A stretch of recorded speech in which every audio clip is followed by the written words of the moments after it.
अमेरिकाबाट बोरा बोकेर फर्किए 37 नेपाली।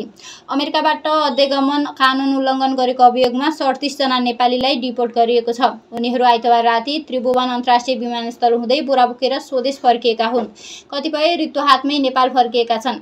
त्रिभुवन अन्तर्राष्ट्रिय विमानस्थल अध्यगमन कार्यालयका प्रवक्ता अञ्जन न्यौपानेका अनुसार डिपोर्ट गरिएको 32 जना पुरुष र 5 जना महिला रहेका छन्। अमेरिका सरकारले उनीहरूलाई चार्टर्ड विमान मार्फत नेपाल पठाएको हो।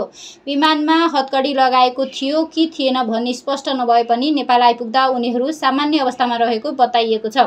उनीहरू आइतबार राति करिब 9 बजे विमानस्थलमा अवतरण गरेका थिए भने करिब 12 बजे उनीहरू बाहिरिएका थिए। अमेरिकामा अध्यगमन नीतिहरू पछिल्ला वर्षमा कडाई हुँदै गएर छन्। विशेष गरी राष्ट्रपति डोनाल्ड ट्रम्पले दोस्रो कार्यकाल सम्हालेपछि आप्रवासीहरूप्रति कठोर नीति अपनाइएको छ।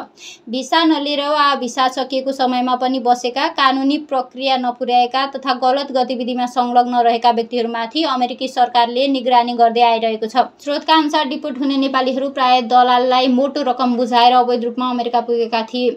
सन् 2025 को जनवरीदेखि मे महिनासम्म मात्र 140 जना नेपालीलाई अमेरिका सरकारले डिपोर्ट गरिसकेको अध्यगमन विभागको तथ्याङ्कमा उल्लेख छ। जनवरीमा 6, फेब्रुअरीमा 20, मार्चमा 30, अप्रिलमा 26 र मे महिनामा 58 जना नेपाली डिपोर्ट भएका छन्।